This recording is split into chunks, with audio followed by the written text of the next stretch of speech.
Good morning students, I am Sujata, your science teacher. कैसे हैं आप सब? I hope you all are well. Today we are going to start our chapter 7, conservation of plants and animals. First of all we learn what is conservation. Conservation क्या होता है बच्चों? Conservation यानी किसी चीज को कंजर्व करके, सुरक्षित करके रखना। और किसको रख रहे हैं हम इस चैप्टर में? प्लांट्स एंड एनिमल्स को।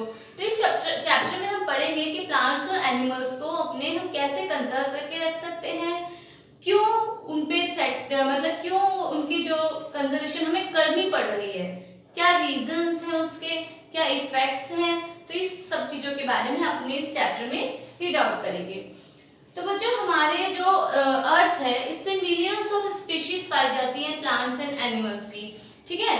और क्या हो रहा है, टाइम जैसे धीरे धीरे करके ये खत्म होती जा रही है स्पीशीज। कुछ स्पीशीज तो बिल्कुल खत्म हो चुकी है और कुछ खत्म होने वाली हैं, तो इसलिए हमें उनको कंजर्व करके रखना पड़ रहा है। और क्या मेन रीजन है कि जो स्पीशीज हमारी खत्म हो रही है, एक्सटिंक्ट हो रही है, उसका मेन रीजन क्या है? तो उसका मेन रीजन है स्टूडेंट्स डिफॉरेस्टेशन। क्या है उसका main reason? Deforestation. So what is deforestation? Deforestation means क्या होता है बच्चों? कटिंग ऑफ ट्रीज या फॉरेस्ट। जो ये जंगल हमारे खत्म होते जा रहे हैं, हम जंगलों से लकड़ियां लिए जा रहे हैं, काटे जा रहे हैं पेड़ों को, और वो जंगल हमारे खत्म होते जा रहे हैं, इसको हम क्या कहते हैं? डिफॉरेस्टेशन।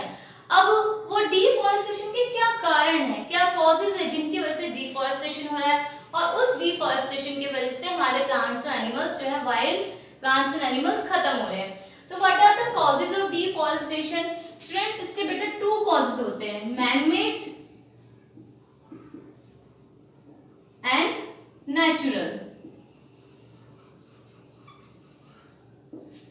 2 टाइप्स होते हैं, मैन मेड और नेचुरल। मैन मेड कॉजेज कौन से? जो ह्यूमंस के, हम लोगों के द्वारा हो रहा है कि हम पेड़ों को काट रहे हैं। ह्यूमंस क्यों काट रहे हैं बच्चे पेड़ों को?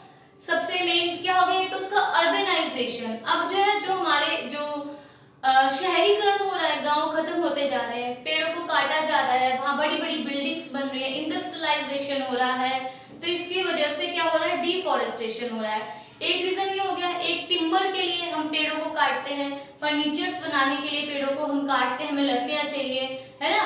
तो एक रीजन ये हो गया डिफॉरेस्टेशन का। और क्या होता है बच्चों? और बताओ क्या होता है? और क्या होता है डिफॉरेस्टेशन का रीजन? एक तो हम अर्बनाइजेशन के लिए, और एक चीज और आप देखो, जो हमारा पेपर है, जो आपकी नोटबुक्स है, बुक्स है, जिसपे आप लिखते हो, पढ़ते हो, पता है आपको वो किस चीज के बना है वो पेपर? वो पेपर बना है वुड पल्प का, जो पेड़ होता है उसकी लकड़ियों के गूदे से। तो इसलिए भी हम पेड़ों को काटते हैं। तो इसलिए डोंट वेस्ट पेपर्स, क्योंकि पेपर्स को अगर आप वेस्ट करोगे, इनडायरेक्टली आप हमारे जो ट्रीज हैं उनको हार्म कर रहे हो, है ना। अब हमारे नेचुरल जो रीजंस हैं वो क्या है? डिफॉरेस्टेशन के नेचुरल रीजंस क्या हो गए? फ्लड हो गया, ड्रॉट हो गए, फॉरेस्ट फायर होगी, जंगल में आग लग जाती है ना, पेस्ट हो गए। तो इन सब की वजह से क्या हो रहा है हमारा जो है डिफॉरेस्टेशन। अब तो हमने बच्चों डिफॉरेस्टेशन पढ़ा, इसके हमने कॉजेस पढ़े। अब हम पढ़ेंगे कंसीक्वेंसेस ऑफ डिफॉरेस्टेशन।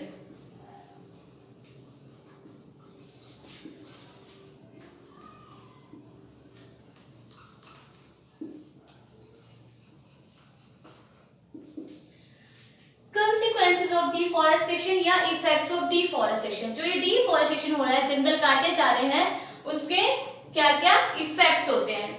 क्या मतलब जंगल कटने से क्या हो रहा है? अब आप बताइए। सबसे पहली बात जो है वो है कि इंक्रीज इन टेम्परेचर। हमारा जो टेम्परेचर है अर्थ का, जंगल खत्म होने से वो बढ़ रहा है, और जिसकी वजह से क्या हो रहा है? ग्लोबल वार्मिंग हो रही है, ग्रीन हाउस इफेक्ट हो रहा है ना, हमने पढ़ा था प्रीवियस चैप्टर में भी। तो मेन जो इसका कॉन्सिक्वेंस है डिफॉरेस्टेशन का वो है, क्या है? Increase in temperature. और क्या हो रहा है? इंक्रीज इन टेम्परेचर हो रहा है, pollution, increase in the level of pollution. Pollution का लेवल इंक्रीज हो रहा है, क्योंकि कुछ अमाउंट में जो increase in level of pollution हो रहा है, प्लांट्स उसको एब्जॉर्ब करते हैं, और इंक्रीज किसमें हो रहा है? Increase in the level of carbon dioxide. हमने सबने छोटे से पढ़ते चले आ रहे हैं photosynthesis process in which plants make their food. Plants क्या करते हैं, कार्बन डाइऑक्साइड लेते हैं और ऑक्सीजन रिलीज करते हैं।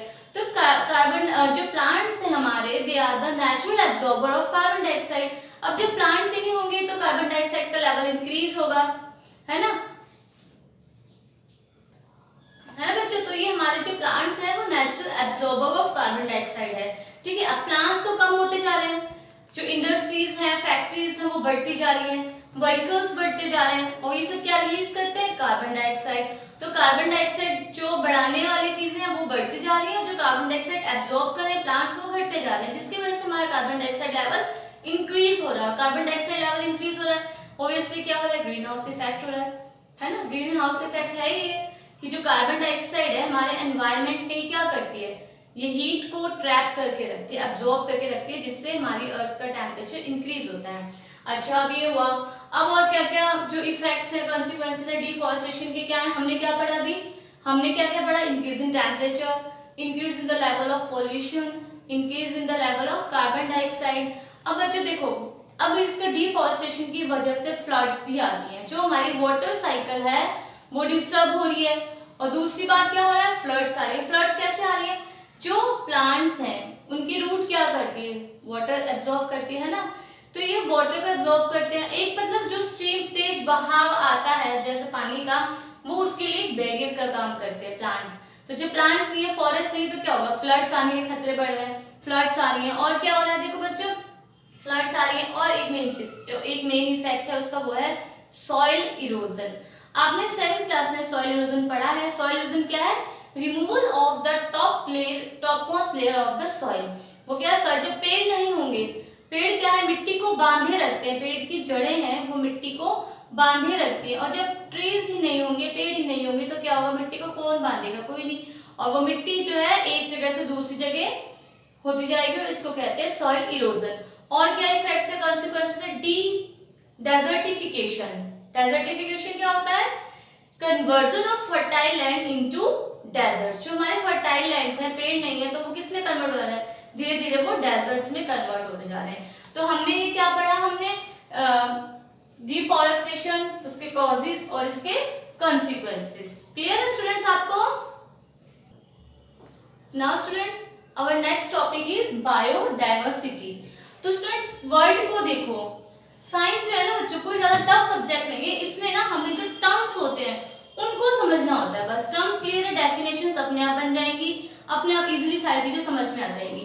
तो व्हाट इज बायोडाइवर्सिटी? अब हम इसको टू चीज में स्प्लिट करते हैं, ठीक है, बायो में और डाइवर्सिटी में। अब बायो क्या बच्चों, जो लिविंग थिंग्स है वो बायो में आते हैं, प्लांट्स एनिमल्स हो गए हमारे, है ना, प्लांट्स एनिमल्स माइक्रो ऑर्गेनिजम्स, मतलब जो भी लिविंग बीइंग है वो हमारा बायो में आ गया, ठीक है। अब डाइवर्सिटीज क्या होता है, वेराइटीज, है ना, अलग अलग टाइप्स, भिन्नताएं उसकी, है ना। तो अब क्या मतलब समझे आप लोग बायोडाइवर्सिटी से, कि varieties, different varieties of plants and animals. हमारी जो अर्थ है इसमें प्लांट्स और एनिमल्स की मिलियंस ऑफ वेराइटीज पाई जाती हैं, और कुछ वेराइटीज तो अभी तक पता भी नहीं चली है ना।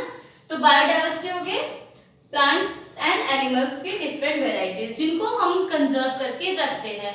अब इसमें एक वर्ड और आएगा आपका, आगे आप पढ़ेंगे flora and fauna. Flora and fauna, clear है? अब फ्लोरा क्या है बच्चों, किसी भी पर्टिकुलर एरिया की, है ना, किसी भी पर्टिकुलर एरिया की जितनी भी प्लांट स्पीशीज है, plant species of a particular area,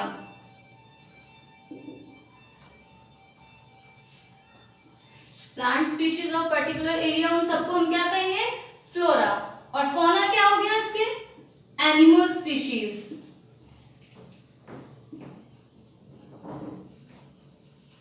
fauna क्या हो गया, animal species of a particular area, है ना, किसी एरिया की। अब बच्चों ना कई बार बच्चे कंफ्यूज हो जाते हैं कि फ्लोरा फौना, अब उन्हें ये समझ में आ गया प्लांट स्पीशीज और animal species of a particular area. कई बार बच्चे मिस्टेक्स कर देते हैं कि फ्लोरा की जगह फौना की डेफिनेशन और फौना की जगह फ्लोरा की डेफिनेशन लिख देते तो मैं आपको एक ट्रिक बताती हूँ, छोटी सी ट्रिक है, इसको कंफ्यूजन ना हो। देखो, फ्लावर्स फ्लोरा FL है ना, तो जो flowers flora it means plant species, fauna animal species, ठीक है। Now students, our next topic is conservation of forest and wildlife. तो स्टूडेंट्स, जो हमारे फॉरेस्ट है, हमारे वाइल्ड लाइफ, हमारे फ्लोरा फौना है, उनको कंजर्व करने के लिए कुछ प्रोटेक्टेड एरियाज बनाए गए हैं। हमारी गवर्नमेंट जो टाइम टू टाइम इनके प्रोटेक्ट करने के लिए न्यू प्लान्स भी बनाती रहती है। तो इन एरियाज को क्या कहते हैं? Wild life sanctuary, national park, biosphere reserve. अब वाइल्ड लाइफ सेंचुरी में क्या होता है कि एनिमल्स को उनके नेचुरल हैबिटेट में प्रोटेक्ट करके रखा जाता है ना, और वहां पर जो पीपल्स है ना, एक तो पहली बात ये है कि इन तीनों ही जगह हंटिंग, पोचिंग ये सब बैन होती है, ठीक है। कटिंग ऑफ ट्रीज, ग्रेजिंग, ये सारी चीजें बैन होती है।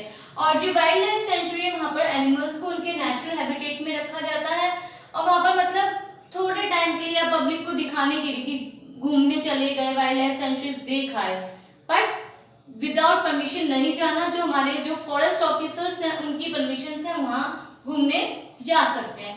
हमारे इंडिया में 515 वाइल्ड लाइफ सेंचुरीज हैं। इसका एग्जांपल हो गया जैसे हमारा Malabar wild life sanctuary and Okhla bird sanctuary, ठीक है। अब पढ़ते हैं नेशनल पार्क। तो नेशनल पार्क एक तरीके से सेमी नेचुरल हैबिटेट्स है उनके लिए, तो प्रोटेक्टेड एरिया जो गवर्नमेंट ने एस्टैब्लिश करे, लेकिन these are highly restricted areas, वहां पर ह्यूमन बींग्स नहीं जा सकते, है ना, कि वहां ह्यूमन बींग्स नहीं जा सकते। और इसकी एग्जांपल क्या है? हमारे नेशनल पार्क का जो मोस्ट फेमस एग्जांपल हो गया गिर नेशनल पार्क जो गुजरात में है, कार्बेट नेशनल पार्क जो उत्तराखंड में है। अब है हमारा बायोस्फीयर रिजर्व। बायोस्फीयर रिजर्व क्या होता है बच्चों? प्रोटेक्टेड एरिया है for the conservation of biodiversity and traditional life of the tribals living in the area. मतलब बायोस में क्या है, मतलब इसमें भी इसमें जा सकते हैं, ह्यूमन बींग्स का जाना अलाउ है, लेकिन ओनली फॉर एजुकेशन और रिसर्च पर्पस के लिए, कि इस एरिया की जो बायो रिजर्व एरिया, जो बायोस्फीयर रिजर्व जो हमारे एरिया है, वहां की जो फ्लोरा और फौना है, उन पे अगर हमको कुछ रिसर्च करना है, कुछ एजुकेशन पर्पस के लिए, तो हम वहां जा सकते हैं, अदरवाइज नहीं। और वो क्या है? वहां पर प्रोटेक्टेड एरिया है हमारे बायोडाइवर्सिटी को प्रिजर्व करने के लिए, लेकिन साथ के साथ वो एरियाज हमारी जो ट्राइबल कम्युनिटीज हैं उनको भी प्रिजर्व करने के लिए है। ट्राइबल्स जो वहां जाके रह सकते हैं, फ्रूट्स खा सकते हैं, पी सकते हैं। और पता है आपको इसमें ना जो पुरानी गुफा वगैरह ये सारी चीजें, केव्स वगैरह भी मिलती हैं, है ना। तो ये हो गए हमारी protected areas for conservation of our biodiversity. अब हम अपने नेक्स्ट वीडियो में पढ़ेंगे स्पीशीज के बारे में, एंडेमिक स्पीशीज है, कौन कौन सी स्पीशीज हैं, इनके बारे में पढ़ेंगे। Okay, thank you.